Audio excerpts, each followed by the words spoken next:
हे all welcome back to विवामसोहॉलिक. आज आपण कर्मविज्ञानियम अभ्यास करूया, ज्यावर एक कंपल्सरी SQ विचारलं जातं, एक LQ विचारलं जातं आणि 2 MCQs विचारल्या जातात. तर कर्मविज्ञानियम टॉपिकला आपण 8 पॉईंट्समध्ये बघूया आणि जर तुम्हाला क्वेश्चन विचारले जाईल तर तुम्हाला हे 8 पॉईंट्स त्यामध्ये इन्क्लूड करायचे आहेत. पहिले आहे निरुक्ती आणि व्याख्या. द्रव्यम गुणेन कर्म कुरुते. द्रव्य हे त्याच्या गुणानुरूप कर्म करते हे आपल्याला माहिती आहे. निरुक्ती आहे क्रियते इति कर्म. क्री विक्षिपे धातूला मनीन प्रत्यय जेव्हा लागतो तेव्हा कर्मण शब्द बनतो आणि प्रथम वचनी त्याचे कर्म असे रूप तयार होते. त्यामुळे कर्मशब्द हा क्री विक्षिपे धातूमुळे आणि मनीन प्रत्यय लागून बनत असतो. परिभाषा प्रयत्नादी कर्मचेष्टितम उच्यते. म्हणजे कुठलेही कार्य उत्पन्न होण्यापूर्वी आपण जे प्रयत्नपूर्वक हेतू करतो ते म्हणजे कर्म होय. कार्यानिमित्त केलेले व्यापार किंवा चेष्टा म्हणजे प्रवृत्ती. म्हणजे तुम्हाला एखादी गोष्ट घडवून आणायची आहे त्यासाठी तुमचे जे प्रयत्न आहे त्याला प्रवृत्ती किंवा कर्म असे म्हणतात. यालाच सिनोनिम्स आहेत चेष्टा, यत्न, प्रयत्न, कर्म, क्रिया. त्यानंतर परिभाषामध्ये संयोगच विभागेच कारणम द्रव्यमाश्रितम कर्तव्यस्य क्रियाकर्म कर्म नान्यदपेक्षते. आता तुम्हाला प्रत्येक पॉईंटमध्ये होऊ शकेल तेवढे जास्त श्लोक करायचे आहेत इन्क्लूड, कारण ते खूप कमी लाईन्सचे आहेत आणि इझी आहेत. यामुळे तुमचे मार्क्स वाढतील. तर जो संयोग विभागाला कारणीभूत आहे आणि द्रव्याच्या आश्रयाने राहतो अशा द्रव्याला किंवा अशा पदार्थाला आपण कर्म म्हणतो. जोपर्यंत द्रव्य असेल तोपर्यंतच कर्माचे अस्तित्वसुद्धा असते. तर जो द्रव्यामध्ये समवाय संबंधाने आश्रित असतो आणि संयोग विभागाचे अनपेक्ष कारण असतं त्याला आपण कर्म म्हणतो. त्यानंतर कर्माचे लक्ष दिले आहे.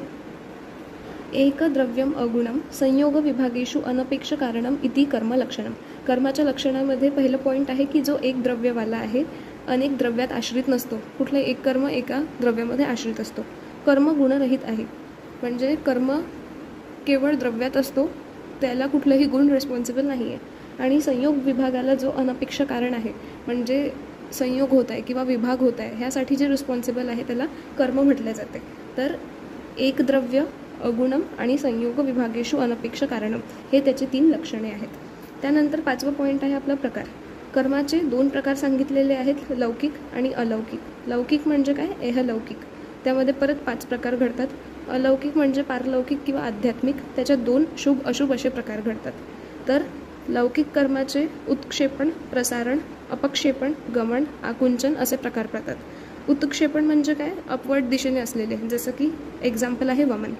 अपक्षेपण म्हणजे खालच्या दिशेने डाऊनवर्ड डायरेक्शनने असलेले विरेचन.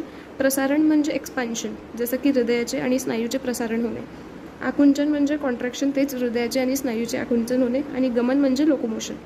तर आतापर्यंत आपण निरुक्ती बघितलेली आहे, परिभाषा बघितली आहे, लक्षण बघितलं आणि प्रकार बघितला आहे. प्रकारमध्ये आणखी प्रशस्त पादोक्त वेगळे प्रकार आहेत ते आपण बघू.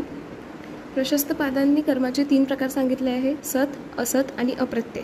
तर सत म्हणजे काय? व्हॉलेंटरी ॲक्शन्स आपण ज्याला म्हणतो, जे आपण जाणीवपूर्वक करतो तसे.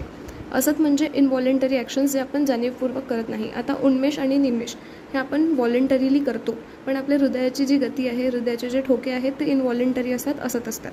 अप्रत्यय म्हणजे जे नॉन लिव्हिंग थिंग्समध्ये होणारे क्रिया आहेत, जसं अचेतन द्रव्यामध्ये हालचाल. जर रेतीचं ढीग वाळत आहे तर हे अप्रत्यय कर्मामध्ये येईल. तर प्रशस्त पादांनी व्हॉलेंटरी, इनव्हॉलेंटरी आणि नॉन लिव्हिंगमध्ये होणारे सांगितलेले आहेत. त्यानंतर चरकोक्त कर्माचे योगेंद्रनाथ सेन यांनी 3 प्रकार सांगितलेले आहेत, वाचिक, मानसिक आणि शारीरिक. वाचिक कर्म, मानसिक कर्म आणि शारीरिक कर्म. जे आपण मनाने विचार करतो, जे आपलं मन करते, जे आपण बोलून दाखवतो, असे सगळे त्यांनी 3 प्रकारात सांगितलेले आहे. 6वं पॉईंट आहे गुण आणि कर्मातील फरक. पहिलं आहे गुण हे निश्चेष्ट असते आणि कर्म चेष्टावान असते. चेष्टा म्हणजे एखादी गती, तर कर्मामध्ये गती असते, मुवमेंट असते आणि गुणामध्ये नसते. त्यानंतर गुण सिद्धरूप आहे, म्हणजे ते सिद्ध करून दाखवते आणि कर्म हे साध्य रूप आहे, जे सिद्ध केले जाते त्याला कर्म म्हणतात. गुण हे स्वतंत्र कारण नसते संयोग विभागासाठी आणि कर्म हे संयोग विभागासाठी स्वतंत्र कारण मानले जाते. गुण हे मूर्त अमूर्त दोन्ही द्रव्यात आढळते आणि कर्म केवळ मूर्त द्रव्यात आढळतात. जे द्रव्य नित्य असतात त्याच्यामध्ये कर्म दिसून येतो. त्यानंतर गुण आणि कर्मातील साम्यता हे आहे की दोघं षडपदार्थ आहे, दोघे निर्गुण आहेत. गुण आणि कर्म दोन्ही द्रव्याश्रित आहे आणि दोघांनाही द्रव्याचे ज्ञान होते. म्हणजे आपल्याला गुणाने आणि कर्माने एखाद्या द्रव्याबद्दलचे ज्ञान माहिती होते. त्यानंतर 8वं पॉइंट आहे आयुर्वेदिक उपयोगिता आणि महत्त्व. कर्मासाठी त्रिदोषांच्या प्रकोपावर पंचकर्म चिकित्सा सांगितलेली असते. वमन, विरेचन, बस्ती, शिरोविरेचन, रक्तमोक्षण. त्यानंतर दीपन, लेखन, रुहन, रसायन, वाजीकरण, विषप्रशमन हे औषधी कर्म मानले जातात. म्हणजे औषधी सेवन केल्यामुळे दीपन, लेखन, रुहन, रसायन, वाजीकरण, विषप्रशमन असे कर्म घडून दिसतात. त्यानंतर पंचकर्मा अगोदर स्नेहन, स्वेदन हे पूर्वकर्म सांगितले आहेत. पंचकर्मांना प्रधान कर्म मानले आहे आणि प्रधान कर्मानंतरचे पाश्चात कर्म म्हणजे पथ्य अपथ्याचे पालन करणे. त्यानंतर औषधी निर्माणाच्या दृष्टीने द्रव्यावर संस्कार कर्म करणे. संस्कार हे जलसंयोगाने किंवा अग्निसंयोगाने अशा विविध प्रकाराने संस्कार घडतात. त्यानंतर द्रव्य आपल्या रसवीर्य विपाक गुण आणि कर्माने कार्य करते. हे द्रव्यगुणशास्त्रात आपण वाचू की द्रव्य आपल्या रसवीर्य विपाक गुण आणि कर्मानुरूप कार्य करत असतो. सुश्रुताने यंत्रकर्म, क्षारकर्म, अग्निकर्म, शस्त्रकर्म, संधान कर्म इत्यादीचे वर्णन सुश्रुत संहितेत केलेले आहे. सो अशा प्रकारे आपण कर्मविज्ञानियम टॉपिक कंप्लीट केलेला आहे. काही डाऊट असेल तर नक्की विचारा. आणि ह्याला कर्मविज्ञानियमला जर तुम्ही एवढं सुद्धा आन्सरमध्ये इन्क्लूड केलं सगळे पॉइंट्स व्यवस्थित आणि त्याचे श्लोक थोडेफार, तर तुम्हाला मॅक्झिमम मार्क्स मिळू शकतात. थँक्यू.